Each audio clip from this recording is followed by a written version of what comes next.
வணக்கம் மக்களே. நேத்து ஜியோ ஹாட்ஸ்டார்ல ரிலீஸ் ஆன ஓம் காளி ஜெய் காளி வெப் சீரிஸோட ரிவ்யூ தான் பார்க்க போறோம். ஸோ பார்ட் 1 மட்டும் தான் இப்போ ரிலீஸ் பண்ணியிருக்காங்க. மொத்தம் 5 எபிசோட்ஸ் இருக்கு. ஒவ்வொரு எபிசோடும் 40லிருந்து 50 நிமிஷம் ஆவரேஜ் ரன்னிங் டைம்ல இருக்கு. ஸோ இது ஒரு 18+ சீரிஸ் தான். பிகாஸ் இதுல மோசமான வசனங்கள் இருக்கு. ஸோ அதனால நீங்க இதை ஃபேமிலியோட பார்க்கறது வந்து தவிர்த்துருங்க அப்படின்னு தான் சொல்லுவோம். அது மட்டும் இல்லாமல் வைலன்ஸ் அப்படின்றது ரொம்பவே அதிகமாக இருக்கும். ஸோ இது தமிழ் வெப் சீரிஸ்னால நீங்கள் தமிழ் டப்பிங் கேட்க வேணும்னு அவசியமே இல்லை. தமிழ்லேயே நீங்கள் இந்த சீரிஸ் பார்க்கலாம். ஸோ இந்த சீரிஸோட ரிவ்யூக்குள்ளே போகிறதுக்கு முன்னாடி நீங்கள் இப்போ நம்ம சேனலுக்கு புதுசாக வரீங்கன்னா அந்த இப்படி பார்த்து முடிச்சதுக்கு அப்புறமே உங்களுக்கு பிடிச்சதுன்னா மறக்காமல் சப்ஸ்கிரைப் பண்ணிட்டு பக்கத்தில் இருக்கக்கூடிய அந்த பெல் ஐகானையும் ப்ரெஸ் பண்ணிக்கோங்க. இப்போ நம்ம ரிவ்யூக்குள்ள போலாம். விலங்குன்னு ஒரு மிகப்பெரிய ஹிட் வெப் சீரிஸ் கொடுத்த விமல் அண்ணா அடுத்து ஒரு வெப் சீரிஸ் நடிக்க போறாரு அப்படின்னு சொல்லிட்டு ஒரு நியூஸ் வந்ததும் சரி, அதுக்கப்புறம் ட்ரெய்லர் வந்ததுக்கு அப்புறமே வந்து அந்த ட்ரெய்லருமே வந்து நல்லா இருந்தது. அதனால இந்த ஓம் காளி ஜெய் காளி வெப் சீரிஸ் மேல ஒரு பெரிய எதிர்பார்ப்பு இருந்தது. அந்த எதிர்பார்ப்புக்கு நடுவில் தான் வந்து நான் இந்த சீரிஸ் பார்க்க ஆரம்பிச்சேன். பட் இந்த சீரியஸோட கதை அப்படின்றது ஒரு சாதாரண பழி வாங்கும் படலம் தான். கதையோட ஹீரோவான விமலுக்கு நெருக்கமானவர்கள் சிலர் வந்து கொல்லப்படுறாங்க. பட் அவங்க கொல்லப்படுறது வந்து தற்செயலா நடந்ததா வந்து திட்டமிட்ட சதியா அப்படின்றதுக்கான ஒரு ரீசன் இருக்கு. அதுக்கான பேக் ஸ்டோரி இருக்கு. அது கனெக்ட் பண்ண விதம் வந்து நல்லா இருந்தது. பட் இந்த ஒரு கதையை வந்து திரைக்கதை மூலமா வந்து எந்த அளவுக்கு இன்ட்ரெஸ்டிங்கா சொல்லியிருந்தா இந்த சீரியஸ் வந்து ரொம்ப நல்லா இருந்திருக்குமோ அதை வந்து அங்க கோட்டை விட்டாங்க. கதையா இருக்கட்டும் சரி, திரைக்கதையா இருக்கட்டும், வசனங்களா இருக்கட்டும், கதாபாத்திர வடிவமைப்பா இருக்கட்டும், எல்லாத்துலயுமே வந்து பெரிய ஓட்டை அப்படின்றது இருக்குது. திரைக்கதை பொறுத்தளவுக்கு அடுத்தடுத்து என்ன நடக்க போகுது அப்படின்றதுக்கான கணிப்பு அப்படின்றது உங்களால ஈஸியா வந்து பண்ண முடியும். ஏன்னா அந்த அளவுக்கு தான் வந்து திரைக்கதை இருக்கு. அதே மாதிரி கேரக்டர்ஸ் எல்லாம் வந்து ரொம்ப ஃபிளாட்டா இருக்கு. எந்த ஒரு கேரக்டருமே வந்து பெருசா எழுதப்படல. எக்ஸப்ட் காத்தாடி அப்படின்ற சொல்லக்கூடிய அந்த ஒரு கேரக்டர். அந்த கேரக்டர் மட்டும் தான் எனக்கு ரொம்ப பிடிச்சது. அந்த கேரக்டருக்கான ஒரு ஆர்க் அப்படின்றது உண்மையிலுமே நல்லா இருந்தது. அண்ட் அந்த கேரக்டர் நடிச்ச அந்த லேடியுமே வந்து ரொம்ப சூப்பரா நடிச்சிருந்தாங்க.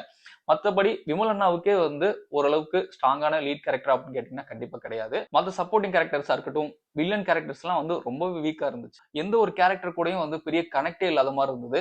எக்ஸப்ட் அந்த காத்தாடி கேரக்டர். அந்த காத்தாடி கேரக்டர் மட்டும் எனக்கு என்னமோ தெரியல, ஓரளவுக்கு பிடிச்சிருந்தது. அண்ட் நடிகர்களோட செலெக்ஷன் பொறுத்தளவுக்கு அந்த காஸ்டிங் நல்லா இருந்தது. விமல் அவர்களுக்கு வந்து நடிப்பதற்கான ஸ்கோப் வந்து கொஞ்சம் இருந்தாலுமே அது ஸ்கிரீன்ல அந்த அளவுக்கு பெருசா தெரியுதா அப்படின்னு கேட்டீங்கன்னா அதுவுமே கிடையாது. இந்த இடத்துலயுமே வந்து நடிப்புல வந்து காத்தாடி அப்படின்னு சொல்லக்கூடிய அந்த லேடி கேரக்டர் தான் வந்து ஸ்கோர் பண்றாங்க. ஸோ இந்த மாதிரி வந்து நிறைய ஓட்டைகள் இருக்கு. அதே மாதிரி வசனங்கள் பொறுத்தளவுக்கு பொதுவா இப்ப வெப் சீரிஸ் எடுத்துக்கிட்டாலே இந்தியாவில் வரக்கூடிய வெப் சீரிஸ் எல்லாத்துலயுமே வந்து இந்த கெட்ட வார்த்தைகள் அப்படின்றது ரொம்பவே அதிகமா யூஸ் பண்றாங்க. அது தேவையான இடத்துல இருந்தா பரவாயில்ல. பட் இந்த வெப் சீரிஸ்ல 5 நிமிஷத்துக்கு ஒரு வாட்டி நம்ம காதுகள்ல செஞ்சுக்கிட்டே இருப்பாங்க கெட்ட வார்த்தை மூலமா. ஸோ அது வந்து ரொம்ப எரிச்சலா இருந்தது உண்மையாலுமே. அண்ட் இந்த வெப் சீரிஸ்ல நேட்டிவிட்டி டச்சுக்காக வந்து வசனங்கள் வந்து எந்த ஊர்ல நடக்குதோ அந்த ஊர்ல எப்படி பேசுவாங்களோ அதே மாதிரி வச்சிருக்காங்க. பட் வசனங்கள் சில இடங்கள்ல வந்து அதுக்கான அர்த்தமே வந்து புரிய மாட்டேங்குது. சரியாவே வந்து விளங்கல அவங்க என்ன பேசுறாங்கன்னு சொல்லிட்டு. அண்ட் இந்த வெப் சீரிஸோட காட்சி அமைப்புகளுமே வந்து ஒரு லோ பட்ஜெட் சீரியல் மாதிரி ரொம்ப செயற்கைத்தனமா இருந்துச்சு.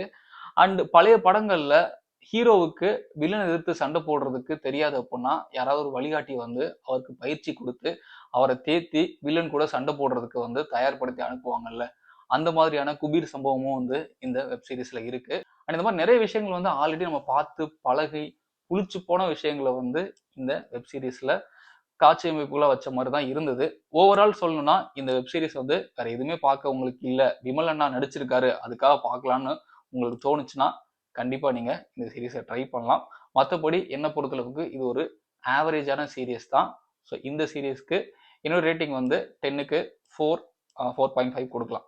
ஸோ மற்றபடி எனக்கு பெருசா வந்து இதுல எனக்கு பெருசா செட் ஆகல. ஸோ அதனால உங்களுக்கு செட் ஆகுதா இல்லையான்னு தெரியல. நீங்க ஒரு வாட்டி பார்த்துட்டு ட்ரை பண்ணுங்க. ஆனா இந்த சீரிஸ் பொறுத்தளவுக்கு ஆரம்பத்துல ட்ரெய்லர் பார்த்துட்டு இது ஒரு சூப்பர் நேச்சுரல் த்ரில்லர் சீரியஸ் இருக்க போது, விமலனா வந்து பெரிய சம்பவம் பண்ண போறாரு விலங்கு மாதிரி அப்படின்னு சொல்லி ஒரு பெரிய ஆர்வத்தோட பார்த்தேன். பட் எனக்கு காதுகள்ல செஞ்சது மட்டும் இல்லாம என்னுடைய எதிர்பார்ப்பை வந்து அப்படியே சுக்குநூறா உடைச்சிருச்சு இந்த ஒரு சீரியஸ்.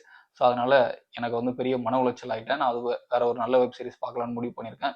ஸோ அந்த வெப் சீரிஸோட ரிவ்யூவில் உங்களை அடுத்த வீடியோவில் சந்திக்கிறேன். நன்றி.